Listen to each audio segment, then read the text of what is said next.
Kamu mau uang Indonesia atau uang Malaysia? Uang Malaysia. Nah, pandai kau. Uang Indonesia tidak laku dia di sini. Doa sapu jagat. Sebelum kau jawab, saya nak dengar rukun Islam. Rukun Islam ada 5. Satu.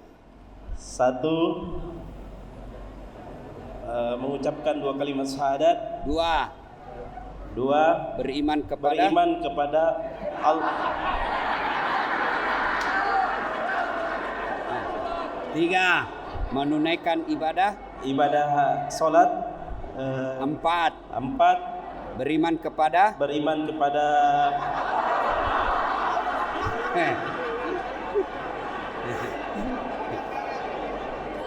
konsentrasi, fokus.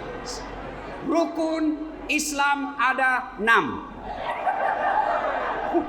Apa lagi Ustaz? Coba kau sebulan. Rukun Islam ada 5. 1.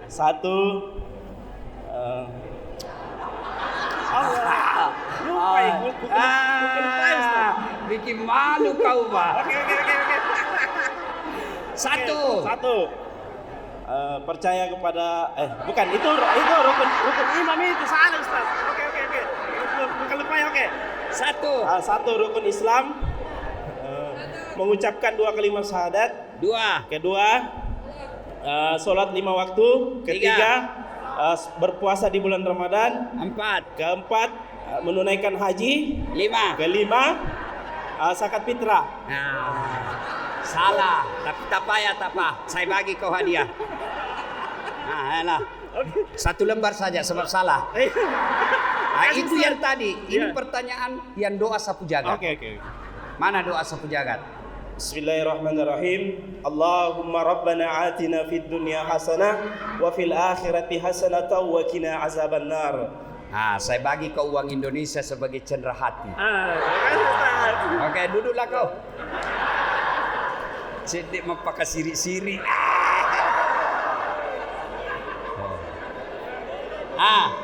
Oke. Doa sapu jagat. Sapu jagat di Indonesia disebut doa sapu jagat. Apa itu? Rabbana atina fid dunya hasanah wa fil akhirati hasanah wa qina azabannar. Kalau doa ini Allah bagi ke kamu, aman dunia, aman akhirat. Ya. Ada orang di dunia dato. Ada orang di dunia dia punya rumah banglo, mantap. Tapi di akhirat dia penghuni api neraka. Bukan begitu orang Islam. Ada orang di dunia dia presiden, di akhirat bahan bakar api neraka. Yang Allah senang, yang Nabi mau, yang Nabi ajarkan, kau jaya di dunia, kau hebat di dunia, akhirat masuk surga. Itulah fid dunya hasanah wa fil akhirati. Ustaz, mana yang disebut selamat di dunia? Mana yang disebut selamat di dunia? Nah, ini yang kita bagi. Oleh-oleh bawa balik pulang. Catat baik-baik, mana yang disebut selamat di dunia. Nah, menurut para ahli agama, selamat di dunia itu, surganya dunia itu, 1, punya pasangan yang baik agamanya. Punya istri soleha. Punya suami soleh. Saudaraku, percayalah, kalau kalian mau bahagia di dunia ini, maka syarat pertamanya istrimu harus baik, suamimu atau baik. Nerakanya dunia kalau kau punya istri yang tidak baik. Kita baru pulang langsung handphone diperiksa. Mana HPmu? Siapa ini? Apa ini? Oh, itu neraka dunia sudah kau dapat itu. Kita kedai di kedai-kedai, baru 10 menit istri pulang kau. Ya kau lisu. Pulang kau. Aduh. Itu sudah neraka dunia itu, Pak. Adik-adikku, ini yang masih bujang, kau hati-hati milih istri. Ustadz, saya mau dapat istri yang soleha. Kata Nabi, nikahilah seorang perempuan satu karena cantiknya. Adik-adikku nih yang masih jomblo, yang kamu mau cari istri, boleh kau cari, kata Nabi, li jamaliha, lihat cantiknya. Kenapa? Karena kalau dia tidak cantik, bosan kau. Kenapa? Ini bini hampir 24 jam nampak di depan kita. Mau tidur, dia lagi. Kita bangun, ada lagi dia. Nak makan, ini dia lagi nih. Baru pulang office, waduh dia lagi. Jadi kalau jelek, pasti kau cepat ganti casing. Tapi saudaraku, cantik penting. Jangan kau jadikan pertimbangan utama. Kenapa? Cantik ada masanya. Sweet 17, 17 tahun. Kalau dia tersenyum, terpesona satu komplek. Satu kampung senang, 17 tahun. Tapi kau tukar itu 17 menjadi 71. Masih cantik 71. Tersenyum lari cucunya. Dikira mau digigit. Maka cantik tidak boleh pertimbangan utama. Tapi boleh jadi perhitungan. Boleh kau pikirkan cari yang cantik. Tapi jangan itu yang utama. Sebab kenapa? Cantik ada batasnya. 2, kata Nabi, nikahilah dia karena keturunannya. Cari keturunan baik-baik. Tapi jangan prioritas, jangan utama. Kenapa? Ada orang bapaknya Nabi, anaknya pengkhianat. Siapa? Anaknya Nabi Nuh. Ada orang bapaknya kafir, anaknya jadi nabi. Siapa? Ibrahim alaihissalam. Maka kau carilah siapa bapaknya, siapa neneknya, siapa atuknya. Lihat dia. Tapi tidak boleh jadi pertimbangan utama. Kenapa? Karena bisa jadi bapaknya beriman, anaknya tidak dapat hidayah. Begitu juga sebaliknya. Yang ketiga, kata Nabi, nikahilah dia karena kekayaannya. Boleh kau cantik cari orang kaya, boleh. Kata orang Bugis, komak bene ko sapak ko yorong kemo nerima checking. Kau tahu kan artinya itu? Kalau kau cari bini, kau carilah yang ada boleh kau tempati hidup. Tapi lelaki Bugis, jangan kau hina dirimu dengan bergantung kepada mertuamu. Sedikit-sedikit. Maka kau berdiri di kakimu sendiri dengan wajah tengadah ke atas, tidak malu. Kenapa? Karena kau punya harga diri. Hidupmu tidak dibawa mertuamu. Tuh laki-laki Bugis, berhenti kau jadi orang Bugis kalau kau hidup di ketiak mertuamu. Mapaka siri-siri. Cari orang kaya, tapi tidak boleh prioritas. Kenapa? Dia kaya tapi 8 bersaudara. Habislah dibagi tuh warisan. Dan yang keempat, kata Nabi, nikahilah dia karena agamanya. Cantik, keturunan baik-baik, anak orang kaya, agama. Bertanya pelajar saya, Ustadz, kenapa agama nomor 4? Mestinya agama nomor 1. Betul, agama nomor 4. Tapi dia tidak titik di situ, dia koma. Ada penegasan oleh Nabi, utamakan agamanya, karena dengan agama kau dapat semuanya. Maka adik-adikku nih, kalau kau cari bini, cari yang baik agamanya. Karena ada orang cantik mukanya, sifatnya jelek. Ada lagi sifatnya bagus, mukanya hancur. Nggak tahu tengok dari mana dia cantik. Dari samping hancur, dari belakang lebih hancur lagi, dari depan hancur pula. Maka untuk mendapat perempuan, dialah cantik, dialah anak orang kaya, dia keturunan baik-baik, hafal Quran lagi. 100 perempuan belum tentu ada 1. Kalau kau tengok ada di batu 6 ini, cantik, keturunan baik-baik, anak orang kaya, hafal Quran, Dato ada tengok, tunjukkan ke saya juga masih mau. Iya kan? Maka kalau nak dapat istri yang baik, jangan sembarang pilih. Adik-adikku nih, kalian yang belum punya istri, carilah orang yang baik agamanya. Soal rezekimu nanti, Allah Maha Kaya. Bu, mau punya bahagia rumah tangga? Mau? Mau bahagia dalam hidupmu? Jadilah istri yang soleha. Macam mana istri yang soleha? Satu, jangan pernah keluar rumah tanpa izin suamimu. Haram. Hei. Ini mentang-mentang suaminya sudah pensiun, sudah mulai pikun-pikun, keluar tak ada izin lagi sama suami. Wanita, perempuan keluar rumah tanpa izin suaminya, maka malaikat berdoa, Allah murka kepada perempuan ini. Maka kalau mau keluar rumah, izin sama suami. Bang, bolehkah aku ke rumah ibu saya? Kalau suamimu bilang, jangan dulu sekarang, sebab lagi gaduh di sana. Wajib ibu tinggal di rumah. Ditelepon oleh orang tuanya, kalau suaminya katakan tidak boleh, ibu wajib ikuti perintah suami. Kenapa? Setelah ijab kabul, setelah akad nikah, kewajiban orang tua pindah ke suami. Maka hormati suamimu. Sedikit gajinya, urusanmu. Jelek mukanya, suamimu. Kenapa kau pilih? Hei, jangan ketawa, saya serius ini.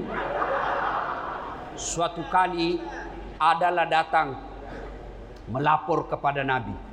Kenapa? Dia punya jiran sakit ibunya. Datang jiran itu, kau pergi tengok ibumu, sakit ibumu. Mohon maaf, suami saya lagi pergi dan saya dilarang keluar sebelum dia pulang. Sakaratil maut, datang lagi jirannya. Kau pergi tengok mamakmu, sudah mau mati. Mohon maaf, suami saya belum pulang. Suami saya tidak boleh saya keluar tanpa suami saya balik. Akhirnya meninggal, dimakamkan. Datang lagi jirannya, kau datang tengok itu jenazah ibumu terakhir kalinya. Apa kata ini? Saya mau, tapi suami saya belum datang. Saya dilarang keluar. Marah ini jirannya, pergi lapor sama Nabi. Ya Rasulullah, tetangga saya keterlaluan, jiran saya keterlaluan. Mulai sakit, sakaratil maut, sampai dimakamkan ibunya. Dia tidak datang, 3 kali aku datang dia.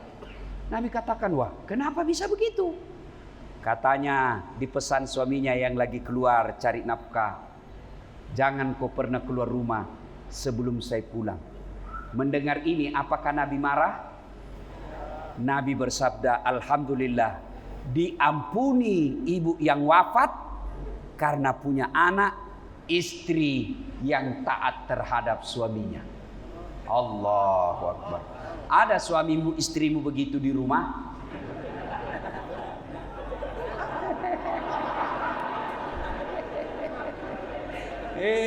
Pergi istrinya, pergi suaminya, baru 10 menit diambil kereta. Tunggu saya di mola Pasar Raya. Bu, haram hukumnya seorang perempuan keluar rumah tanpa izin suami. Sudah izin, kalau kau izin jangan salah gunakan. Izin pergi pengajian, pengajiannya 1 jam. Lepas pengajian, dia pergi pasar raya. Dia pergi gosip. Maka perempuan seperti itu pengajiannya oke, benar, tapi tidak amanah karena menyalahgunakan izin suami. Mau jadi istri yang soleha, jangan pernah keluar rumah tanpa izin suami. Yang kedua, istri yang soleha itu tutur katanya lembut. Kalau datang suamimu, kau sambut, Assalamualaikum kakandaku Arjunaku. Sambut suaminya, Waalaikumsalam adindaku tersayang. Kata istrinya, Masya Allah, bang, makin gagah juga kau kutengok. Kata suaminya, pasti kau bohong. Ini juga tidak tahu dipuji. Maka istri yang soleha, yang kedua, tutur kata lembut. Yang ketiga, pandai memasak masakan kesenangan suami. Suami nak balik, call dia, WhatsApp dia, bang, jangan makan di luar hari ini. Hari ini saya masak spesial buat abang. Allahu Akbar. Tuan-tuan pernah dapat WhatsApp macam itu dari bini?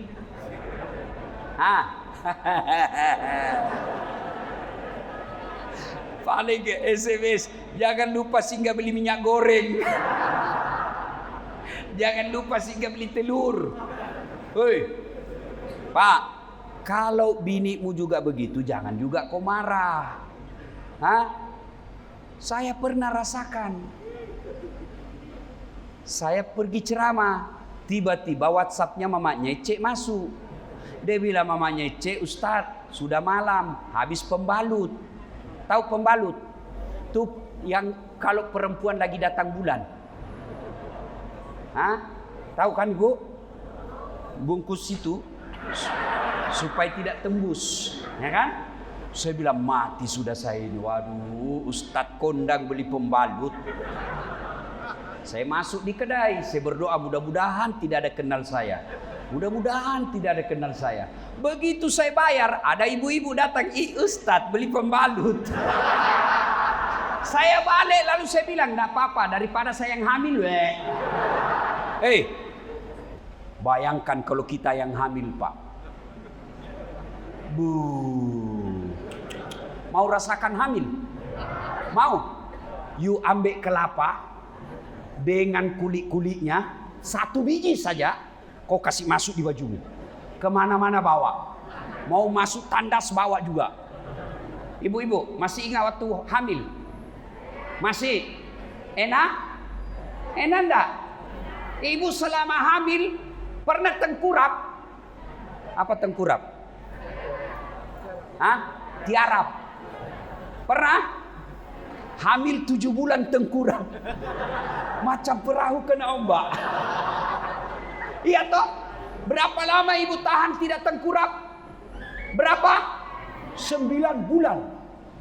Coba deh ibu-ibu kalau hamil, jalan aja susah. Mau duduk pun hati-hati.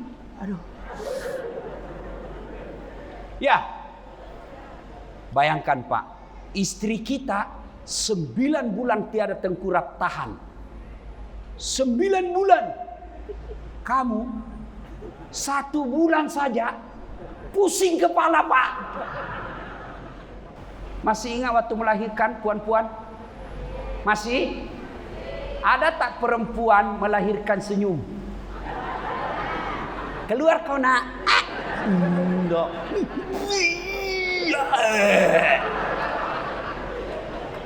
Mengadek kau. Iya toh? Iya Bu?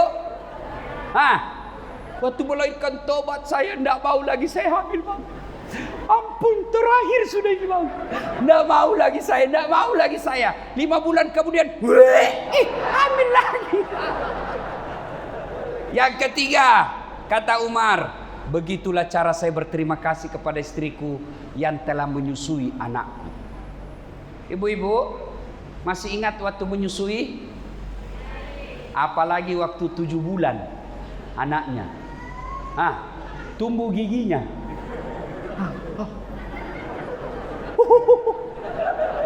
Mutoaka. Ya ingat Ibu? Ada enggak digigit sama anak? Jaga. Enggak, dibujuknya itu anaknya. Lepas kau nak. Siang anaknya. Malam bapaknya.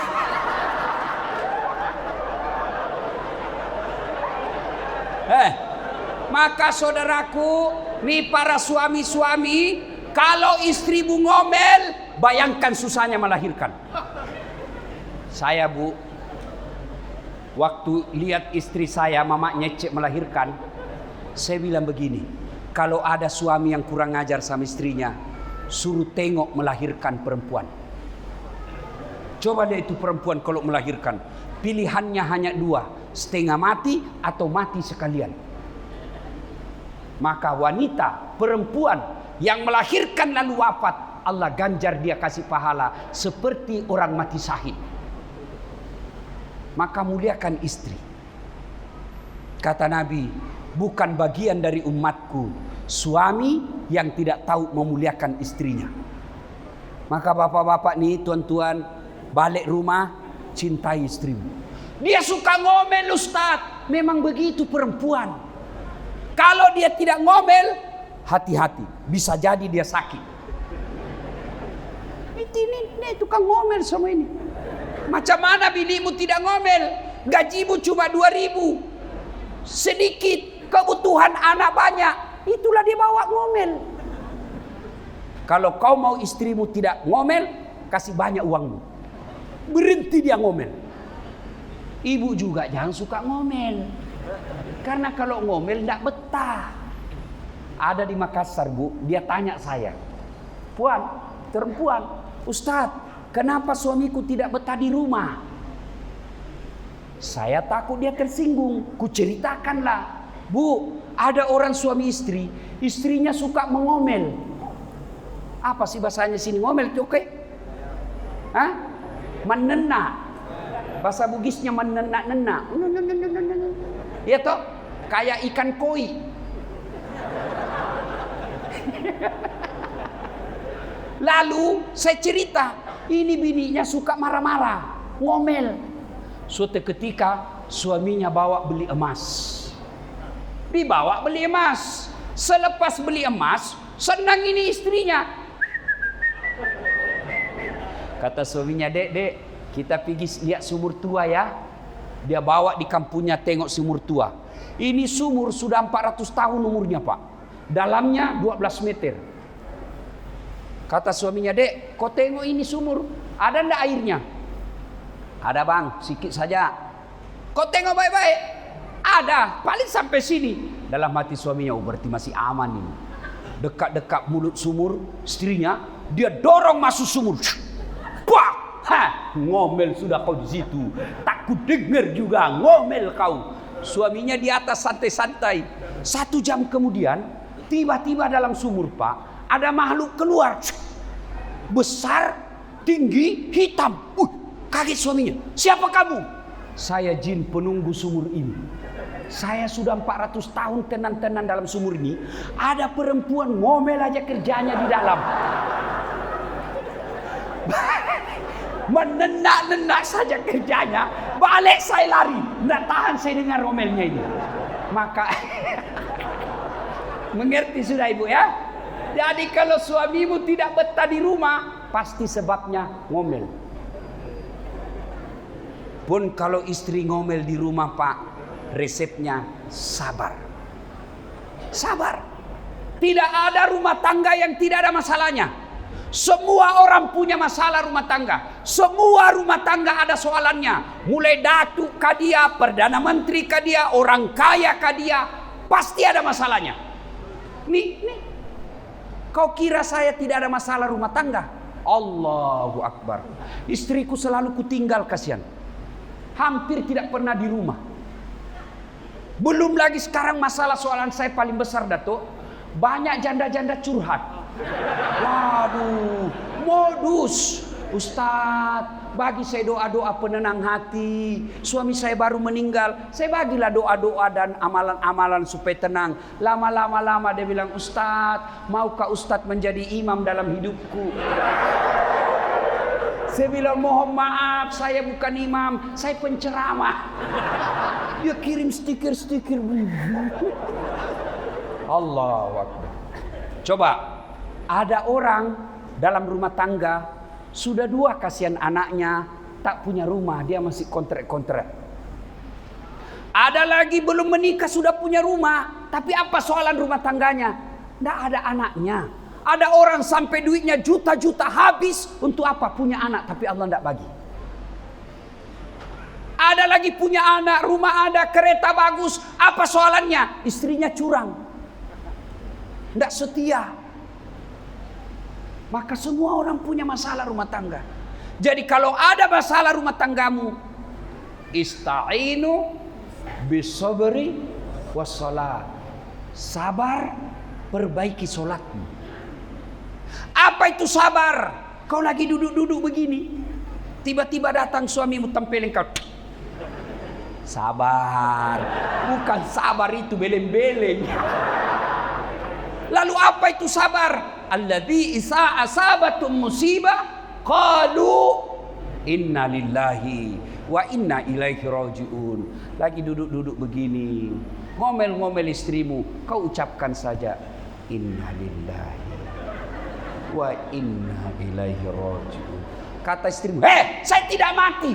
Inna lillahi wa inna ilaihi rajiun. Coba deh amalkan, Pak. Coba amalkan. Ada cemas, ada soalan, ada masalah dalam rumah tangga. Ucapkan inna lillahi wa inna ilaihi sambil kau usap dada. Inna lillahi wa inna ilaihi rajiun. Sudah itu kau bayangkan wajah binikmu, lalu kau salawat kepada Rasul. Ya Nabi, salam alaik. Ya Rasul, salam alaik. Ya Habib, salam alaik. Salawatullah alaik. Salawati istri supaya dia berhenti ngomel. Kalau mau lebih hebat lagi, kalau dia lagi tidur, kau salawati dia. Allahumma sholli ala sayyidina. Dia bang, apa? Kudoakan kau masuk surga. Coba amalkan itu. Semua kita punya masalah dalam rumah tangga. Percaya itu. Tengok nih. Tuan, punya bini cantik. Kok kira bukan masalah kalau binimu cantik? Digoda orang. Apalagi kalau suaminya jelek. Bininya dikira sopir kita. Berarti bagus kalau bini jelek. Bini jelek dihina orang. Kita lagi malu jalan sama dia. Duluan aja deh, nanti ketemu di dewan. Kau duluan lah. Sampai bininya, mana kau bang? Tak jadi saya mencret. Istri cantik masalah, istri jelek masalah. Maka begitu ada masalahmu dalam rumah tangga, pegang nih. 1, sabar. 2, sholat. Tidak mungkin rumah tanggamu bahagia tanpa sholat. Tak mungkin. Biar kau punya rumah mewah besar, kereta banyak, tapi kau tidak sholat, tidak mungkin rumah tanggamu bahagia. Ustadz, kenapa rumah tangga saya tidak pernah bahagia? Sholatmu tidak beres. Kan ada itu lagu mengajarkan. Sebatang pohon daunnya rimbun, lebat bunganya serta buahnya, walaupun hidup 1000 tahun, kalau tak sembahyang apa gunanya? Ustadz, saya ini kasihan nelayan, tangkap ikan. Orang Bugis kan kalau bicara selalu kelebihan G, makan, ikan. Dia bilang orang Jawa, kenapa itu Ustadz? Orang Bugis kalau bicara selalu kelebihan G. Saya bilang itu Bugis pinggiran. Kalau saya Bugis modern. Ya, maka begitu ada soalan dalam hidup, perbaiki sholat. Saya nelayan Ustadz, petangka-tangka ikan. Gimana caranya? Kau sholatlah di perahumu. Tapi perahu saya kecil, tak payah kau berdiri. Duduk saja, karena kalau kau berdiri kena ombak jatuh. Jadi macam mana? Kau duduklah ini. Mana kiblat? Kasih hadap. Misalnya di sana matahari terbenam, kau hadapkan perahumu ke sana. Allahu Akbar. Ternyata perahu goyang. Kau tak payah juga goyang begini. Agapi. Ustadz, macam mana saya mau sholat? Kenapa? Saya sakit gigi. Kau sholat sakit gigi lah. Allah. Ya kena Allah tahu kau lagi sakit gigi. Ustadz, saya kasihan tidak bisa kena air, sakit saya. Kau tayamum. Tahu juga tayamum? Kau sini ya, kacamata. Ku bagi kau hadiah. Cepat sini kacamata anak budak-budak nih. Sini kau. Cepat. Siapa kau punya nama? Faiz. Raffi. Hah? Raffi. Hah? Raffi. Siapa? Raffi. Apa ini? Raffi. Oke, Raffi. Macam mana tayamum? Kau prakteklah. Hah? Berniat. Hah? Berniat. Berniat. Apa lagi? Sapu dabu ke tangan. Yang cepat, yang betul. Macam mana dulu? Mana dulu? Berniat. Berniat. Terus? Sapukan debu ke tangan, ke lengan, Nah, apa lagi? ke muka, Apa lagi? tertib. Apa lagi? Itu sah. Itulah namanya tidak tertib. Sebab kau bilang tangan dulu baru ke muka. Muka dulu baru tangan. Itu namanya tertib. You tahu tertib, mendahulukan yang dahulu, membelakangkan yang belakang. Itu tertib. Semua rukun ibadah pasti ada tertibnya. Kau kasih naik bajumu. Bukan itu.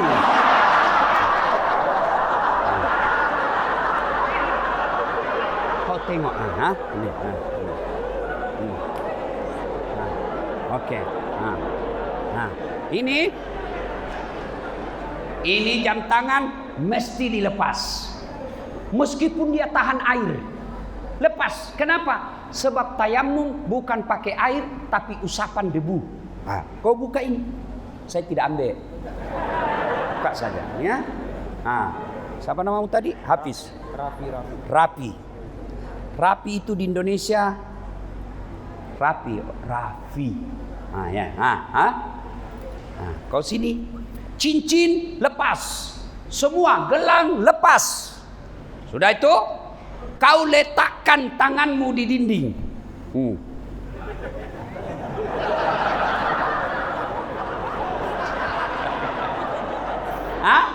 Ini kalau di dinding. Kalau kau jumpa pasir, tanah, kau di tengah hutan, tak ada dinding kan? Kau pakai tanah. Sudah itu, angkat, tepukkan tanganmu kalau pasir. Kenapa begini Ustaz? Sebab kau anak pusap wajah. Kalau kau tidak tepuk, ada pasir masuk matamu, tidak jadi kau sholat. Aduh.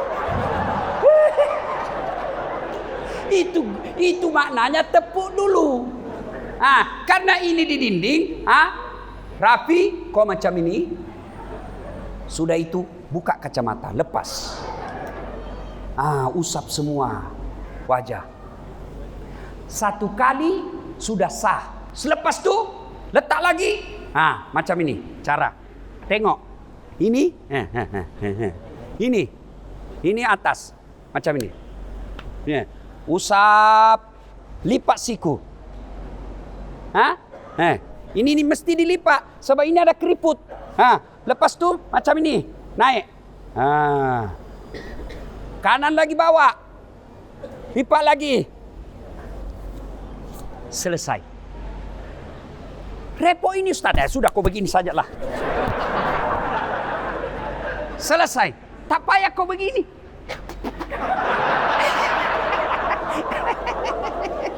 Itu beleng-beleng. Mana tak ada air. Jadi kalau tayamum, dua aja kau usap. Wajah, lengan. Kita di atas kereta Ustaz. Dinding kereta kau tap. Sadel kereta, kursi kereta. Sudahlah, kau duduk. Sholat. Kasih tahu sampingmu. Kau jangan ganggu saya. Saya lagi cek sholat. Sudahlah. Allahu Akbar. Ruku, kepala tengah goyang. Allahu Akbar. Sami Allahu liman hamidah. Sujud, bukan cuma kepalamu tunduk, badanmu kau tundukkan. Allahu Akbar. Itu namanya sholat duduk. Saya tidak bisa duduk Ustaz. Ada bisul di pantatku 5. Kau baringlah. Kau baring dulu sini. Kau baring. Betul. Begini. Itu lurus. Baring macam ini. Tangannya begini. Tangan masih gerak. Allahu Akbar. Coba. Begitu. Allahu Akbar. Bacaan solatnya sama. Allahu Akbar. Ini namanya solat baring. Saya pun tidak bisa lagi gerak tangan Ustadz. Sholat pakai isyarat. Tanganmu sudah tidak gerak, tinggal lagi matamu yang gerak. Allah. Sami Allah. Allah. Jago ketawa, saya serius ini. Sampai jam berapa? Sudah, bang. Itu pun bibir sudah tidak bisa gerak, mata pun sudah tidak bisa gerak. Allah kasih masih lagi kau sayang. Namanya sholat dalam hati. Matamu sudah tidak gerak, bibirmu sudah tidak gerak, tangan sudah tidak gerak. Macam mana sholat? Kau pejamkan saja matamu. Bayangkan kau lagi takbir, bacalah doanya. Allah dalam hati. Allah. Lagi sujud, bayangkan lagi sujud. Kau bayangkan dari sujud, lalu kau baca doa sujud. Itulah yang disebut sholat dalam hati. Saya pun sholat dalam hati tidak bisa Ustaz. Kau kena cari kain putih, kau bungkus dia, bawa di kubur. Agapi, apalagi masalahmu kau tidak mau sholat? Hah? Apa? Tidak ada kecuali malas. Dengar saudaraku, biar kau bangun satu masjid macam ini, kau kasih haji orang setiap tahun ada orang kau hajikan, tapi kau tidak sholat, tidak ada gunanya semua itu amalmu. Semua dihapus. Maka sholatlah. Sholat. Kalau rumah tanggamu tidak bahagia, pasti karena rumah tangga itu tidak sholat. Kalau kau miskin tapi sholat, kalau kau tidak bisa naik haji, anakmu nanti yang hajikan kamu. Tapi kalau kau miskin, tidak juga sholat, anakmu pun biasanya jadi miskin juga. Sholat. Habis? Tapi, kau dapat hadiah lah. 2 lampak. Ya sudah. Foto dulu, foto.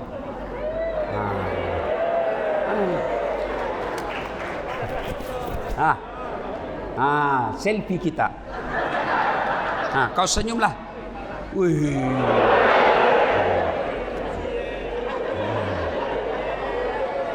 Kena. Woi, salim dulu. Ya.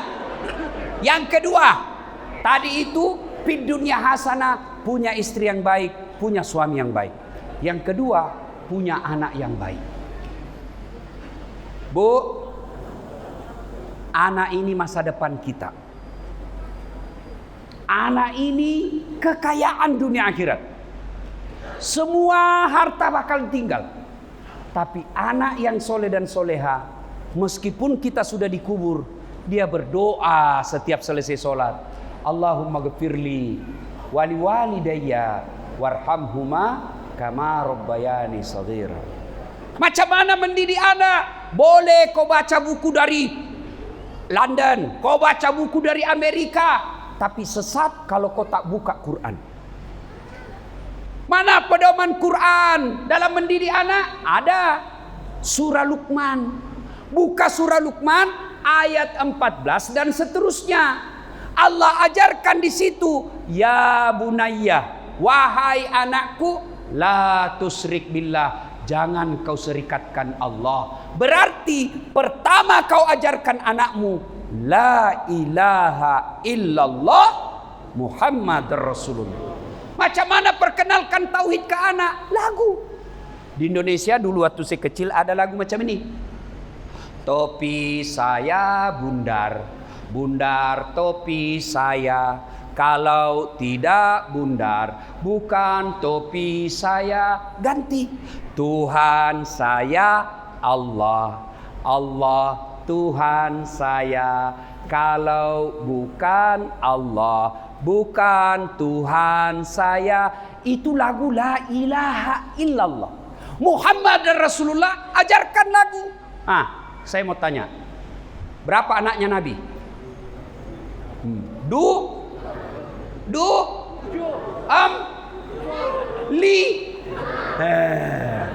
Bingunglah kau.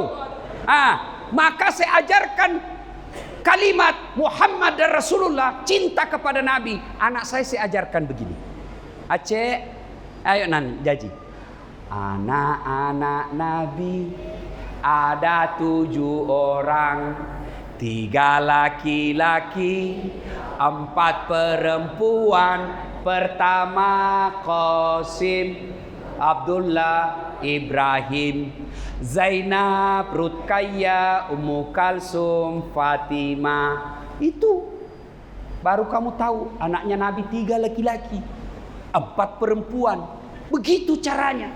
Ajarkan soal rezeki, ajarkan tauhid. Nah, biar kau setengah mati kerja, kalau tidak rezekimu tidak masuk di situ. Ajarkan soal keyakinan tentang rezeki kepada anak, bisa dengan lagu. Oh ibu, bu, tahu cicak? Tahu cicak? Apa dia makan itu cicak? Hah? Nyamuk. Masuk akal tak? Tidak masuk akal toh? Cicak cuma di dinding, nyamuk terbang. Macam mana boleh ketemu? Tapi lagu kita waktu kecil, cicak-cicak di dinding, diam-diam merayap, datang seekor nyamuk. Nyamuk yang datang. Tidak dikatakan cicak lompat ke nyamuk. Wah, patah-patah dia. Salatullah salamullah ala toha rasulillah. Salatullah salamullah ala yasin. Oh, satu kali Nabi lagi menuju ke kubur, ke suatu tempat. Nabi limpas daerah pemakaman. Apa namanya kalau di sini? Kuburan. Nabi limpas kuburan. Nabi lalu bersabda, langkahkan kakimu dengan cepat, ma peri-periko. Sampai Nabi di tujuan. Balik lagi, lewat lagi di kuburan. Nabi tanpa diperintah, sahabat kasih cepat kakinya. Kata Nabi, tidak usah buru-buru, santai saja, santai saja. Bertanya sahabat, ya Rasulullah, waktu pergi kami buru-buru, pulang tidak, ada apa? Nabi jelaskan, andai saja kau diberi pendengaran seperti telingaku, kau dengar, ini orang tadi disiksa. Dia disiksa di kuburnya. Balik tidak lagi. Kenapa? Nabi menjelaskan, saya dapat berita dari Jibril. Allah perintahkan, wahai malaikat penyiksa kubur, hentikan siksaanmu. Tidak mungkin bapaknya kusiksa di kuburnya sementara anaknya lagi membaca basmalah, Bismillahirrahmanirrahim. Allahu Akbar. Anak baru baca basmalah, Allah, jangan kau siksa bapaknya. Maka tuan-tuan, puan-puan, jadikan anakmu soleh dan soleha. Tidak mesti jadi ustadz. Kalau perlu dia jadi ahli parlemen, tapi baik agamanya. Kalau perlu dia jadi usahawan, tapi bagus agamanya. Kalau perlu dia jadi ahli film, artis, pelakon, tapi baik agamanya. Yang paling sial, sudah jelek, tidak terkenal, bau kalepaknya, busuk mulutnya, tidak sholat lagi. Maka yang punya kewajiban utama buat kita orang tua, didik anakmu. Didik anak dari kecil. Bu, kalau ibu meninggal siapa doakan kau? Anak. Kalau suamimu pasti kawin lagi. Sudah pasti itu dia kawin lagi. Maka yang baik didik. Ada ibu-ibu berkata, Ustadz, suami saya ini kasar. Bu, sabar. Kalau kau tidak sabar minta diceraikan. Saya terlanjur sayang sama dia Ustaz. Sudah, anakmu kau perbaiki. Mudah-mudahan anakmu nanti yang angkat derajatmu. Ya. 3. Fid dunya hasanah. 1 tadi pasangan yang baik. 2 punya anak yang soleh dan soleha. 3 punya harta yang berkah. Apa harta yang berkah? Banyak? Tidak. Harta yang berkah itu mendekatkan dirimu kepada Allah. Ada keretamu, tapi kau gunakan jemput ulama. Ada keretamu, kau gunakan pergi berjamaah. Itu yang disebut berkah. Ada orang rumahnya bagus, tapi tidak pernah ada pengajian di situ. Ada rumahnya mobilnya bagus, tapi tidak pernah naik ulama di mobil. Itu kereta tidak berkah namanya. Harta yang berkah Betul dia tidak banyak duitnya, tapi ada pembangunan masjid, ada dia sumbang. Ada pembangunan rumah-rumah ibadah, rumah sholat, ada dia bagi sumbang. Itu disebut harta yang berkah. Dan yang keempat, fid dunya hasanah itu adalah punya teman yang baik. Teman yang baik itu bukan datuk. Teman yang baik itu bukan tun. Teman yang baik itu bukan orang kaya. Teman yang baik yang bisa mengajakmu kepada siratal mustaqim. Teman yang baik itu dia bisa tunjukkan kamu ini baik, ini salah. Maka saudaraku, kalau kau punya kenalan, kau punya sahabat, punya karib, jiran yang baik agamanya, genggam tangannya baik-baik, jangan lepas. Karena teman yang baik bukan cuma di dunia dia baik, di akhirat nanti dia cari kau. Misal saya ada rezeki lebih awal masuk surga. Allah berfirman, das'at, silakan kau masuk surga. Masuklah saya.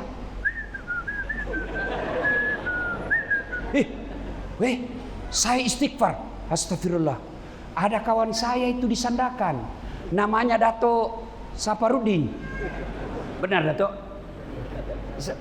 Dato siapa nama? Ali Pudin. Nah, bugis itu kodo dinding. Ya? Ada Dato Ali Pudin. Dia jemput saya pergi Sandakan dakwah. Orang banyak dengar dakwah saya sebab dia jemput saya. Tak enak rasanya kalau saya belum masuk bareng dia. Mana dia Tuhan? Tuhan berfirman, oh banyak perkaranya dia di neraka. Ada masalahnya dia. Hah? Ya Allah, saya tidak enak masuk surga kalau tak ada datuk tu. Lalu Allah perintah malaikat, kau ambil itu kawannya si Das'at, angkat dia, ku ampuni dosanya untuk membahagiakan Das'at. Temankan, angkat temannya, bawa juga dia masuk surga. Itulah penting kalian bersahabat dengan ulama. Sebab apa? Kalau kalian bersahabat ulama, kalian ditunjukkan yang baik. Kalau saya jalan sama Dato ke KL, you tahu KL? Nah, Kuala Lumpur. Nah, saya jalan sama Dato, pasti saya tanya, Dato, di mana orang bagi sholat duhur ini berjamaah? Tidak mungkin saya tanya, Dato, di mana panti pijat? Oke. Piji-piji uru-uru. Tidak mungkin toh. Kenapa? Karena kalau kau jalan dengan orang baik, pasti baik pikiranmu. Maka Nabi menggambarkan sahabat yang baik itu.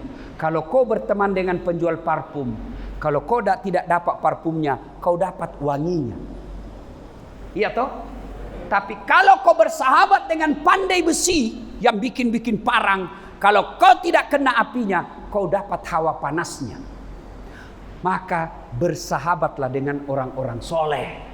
Kalian mau tahu yang namanya fid dunya hasanah? Kalau kau punya kawan yang baik agamanya. Kau kawan dengan ahli parlemen, percaya pasti ada hilang jabatannya. Kau sahabat dengan ketua menteri, tidak mungkin sampai mati dia ketua menteri. Tapi kalau kau bersahabat dengan orang yang baik agamanya, dia akan temani kamu dunia sampai akhirat. Tuan-puan yang saya hormati, inilah makna doa di dunia hasanah, keselamatan di dunia.